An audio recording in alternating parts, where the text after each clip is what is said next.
이러니 저러니 해도 괜히 아시아에서 가장 높은 피파 랭킹을 가진 게 아니었나 봅니다.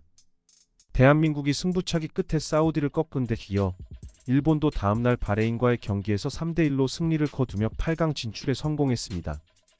이로써 이번 아시안컵의 가장 강력한 우승 후보로 꼽히는 한일 양국이 모두 살아남아 결승전에서의 한일전 가능성도 커지고 있지요.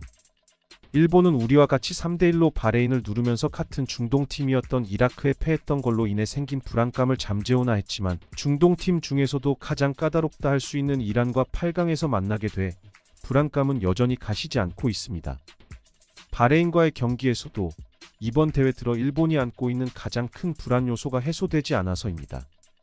이와 관련해 일본과 경기 후 바레인 대표팀 감독이 했던 발언으로 인해 일본 열도 축구 팬들이 큰 충격에 빠져버렸습니다. 대체 무슨 말이 나와서인지 자세히 살펴보겠습니다. 바레인과의 경기에서 일본은 바레인이 이라크보다 전력면에서 아래인 걸 감안하더라도 이라크 전보다는 확실히 나은 모습을 보였습니다. 공격 전개가 더욱 원활해지며 일본의 강점이라 할 수 있는 유기적인 패싱 축구가 살아나 3골을 넣는 데 성공했습니다. 이는 분명 만족할 만한 결과였는데요. 그러나 한편으로는 일본 축구 팬들을 여전히 불안하게 할 만한 부분들도 눈에 띄었습니다. 후반에 경기가 일본 쪽으로 완전히 기울면서 확실한 추가 득점 찬스가 여러 번 있었는데도 점수 차를 더 크게 벌리지 못한 게 좋은 예지요. 이미 앞서 있었던 상황이기에 당장은 큰 문제가 되지 않았지만 동점이거나 이라크전에서처럼 지고 있는 상황에서도 이랬다면 낭패를 당했을지도 모릅니다. 사실 그보다 가장 큰 문제는 최후방에서 나왔습니다.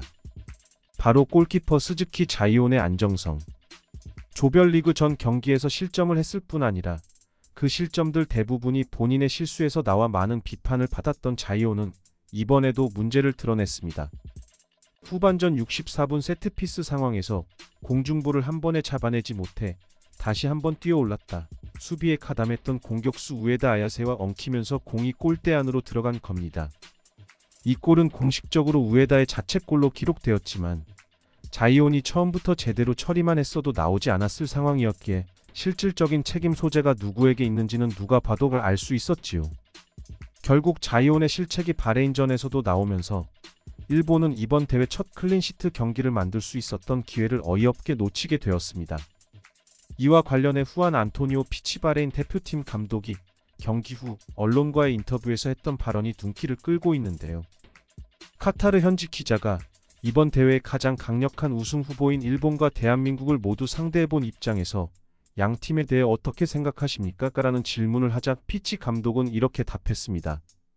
두 팀 모두 상대해보니 그들이 왜 이번 대회 우승 후보로 꼽히는지 실감할 수 있었다. 한국과 일본 모두 우수한 선수들이 많고 그들의 기량은 아시아에서는 최정상에 있다 알 수 있다. 이번에 상대한 일본의 경우 모리아스 하지메 감독이 팀을 잘 만들어서 유기적인 축구를 해 수비하는 입장에서 대응하기가 쉽지 않았다. 그 부분에 대해서는 모리아스 감독을 칭찬하고 싶다. 다만 앞서 경기했던 한국과 비교했을 때 눈에 띄는 단점들도 보였다. 솔직히 나는 이번 경기 내용상 일본 정도 팀이면 3대1이 아니라 5대1이나 6대1로 패할지도 모를까 생각했고 실제로도 그렇게 만들 수 있는 기회들이 일본에 있었다. 그러나 일본 공격진은 그런 결정적인 찬스들을 골로 연결시키지 못해 점수차를 더 크게 벌릴 수 있는 기회를 스스로 날렸다. 그 이전의 드리블이나 패스 등은 분명 유럽에서도 통할 수 있는 수준이었는데 말이다.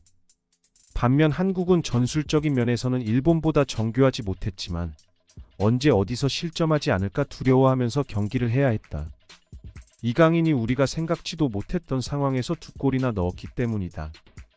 천만다행히 우리와의 경기에서는 골을 넣지 못했지만 이강인 말고도 한국에는 손흥민이나 황희찬 같은 언제 어디서든 골을 만들 수 있는 선수들이 있다.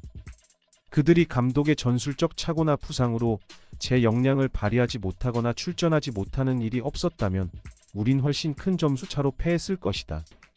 그에 반해 일본은 전술적으로 완성도는 높지만 확실하게 골을 만들 수 있는 선수가 없다는 게 약점이 될 수 있다고 의견을 밝혔습니다. 피치 감독은 이어서 사실 내가 이번 경기에서 가장 놀랐던 건 우리가 득점을 하고 경기를 끝냈다는 것이다. 오늘은 일본 골키퍼가 실수를 하지 않았다면 우리가 골을 넣을 수 있을 만한 기회가 마땅치 않았기 때문이다. 그런데 스즈키가 공중볼 상황에서 그런 실수를 해서 우리는 0패를 면할 수 있었다. 나는 솔직히 그 장면에서 우리가 득점을 할 수 있을 거라 전혀 생각지 않았다. 내가 현역 생활을 하고 감독을 했던 라리가가 아니라도 어느 리그든 프로 수준 골키퍼면 그 정도는 잡아낼 수 있을 거라 봤으니까. 그런데 스즈키는 그러지 못해 실점하고 말았다. 나는 일본 정도 되는 나라의 주전 골키퍼가 그 정도 수준밖에 안 된다는 게 놀라웠다. 그에 반해 한국은 우리가 상대했던 김승규든 말레이전 때부터 나왔던 조현우든 다른 건 몰라도 골키퍼에 있어서는 일본보다 확실히 앞서는 것 같았다. 김승규도 우리를 상대로 한 골 실점하기는 했지만 그때 우리가 넣었던 골은 누가 와도 막기 쉽지 않았던 거라 스즈키처럼 기초적인 실수로 실점한 거랑 똑같이 봐서는 안 된다. 우리가 직접 상대해보지는 못했지만 조현우도 사우디를 상대로 승부차기에서 2연속 선방을 펼치며 팀을 8강으로 이끌었다. 일본의 스즈키가 그런 역할을 할 수 있을까? 적어도 이번 경기에서 나온 걸로만 보면 나는 아니라고 생각한다. 만약 일본이 이번 대회에서 우승에 실패한다면 그 책임은 스즈키에게 있을 거라고 본다. 일본 선수들 중에서 유일하게 수준 미달인 모습을, 그것도 가장 실수해서는 안 되는 포지션에 있는 선수가 보이고 있으니 말이다라며 일본의 자이온 키퍼가 한국의 김승규나 조현우와 같은 키퍼들에 비해 기량이 많이 부족하다고 지적했습니다. 이런 피치 감독의 비판에 대해 일본 축구 팬들은 충격을 받는 한편 그의 발언 내용에는 수긍하는 듯한 모습을 보이고 있습니다. 자이온은 2002년생으로 이번 대회에 출전한 각국 주전 골키퍼들 중 가장 어린 축에 속합니다.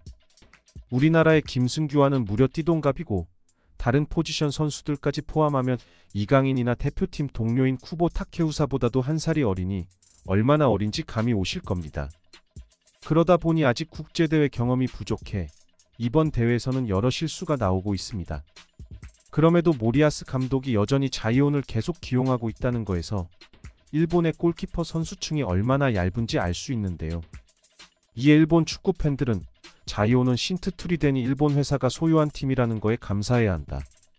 안 그랬다면 이 정도 수준으로 유럽에 갈 수 없었을 거니까. 다른 건 몰라도 한국 축구와 관련해서는 골키퍼만은 부럽다.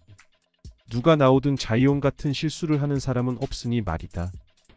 난 카와사키 프론탈레 팬이라 정성룡을 좋아하는데 이 선수가 한국 국대에서 못한다고 욕을 왕창 먹고 잘리다시피 한 선수였다는 걸 알고 놀랐다. 정성룡 같은 선수가 못한다고 욕먹을 정도면 한국 골키퍼들 평균 수준이 어느 정도란 건지. 그런 점에서 자이온은 일본에서 태어난 걸 고마워해야 한다. 한국이었다면 국대 근처에도 못 갔을 거니라며 자이온에 대한 비판과 더불어 수준 높은 한국 골키퍼들에 대한 부러움을 나타냈습니다. 이 밖에도 우리는 피치 감독 말대로 5대1이나 6대1 정도로는 바레인을 이겼어야 했다. 그런 좋은 기회들을 골로 못 만들었다면 이겼다고 해도 무조건 반성해야 한다. 이기고 있던 상황이라 문제가 없던 거였지 비기고 있거나 이라크 전처럼 질 때도 이랬어 봐라. 아주 난리가 났을 거다. 이렇게 확실한 찬스가 났는데도 골이 안 들어가는 걸 보면 이기고 있다 해도 너무 답답하다. 그런 점에서 후루아시 쿄고를 안 뽑는 모리아스가 이해가 안 된다. 후루아시가 몸싸움이 안 돼서 안 뽑는다. 지금 뛰는 애들도 몸싸움 밀리는 건 똑같은데 그럼 골이라도 잘 넣는 애를 써야 되는 게 맞지 않나?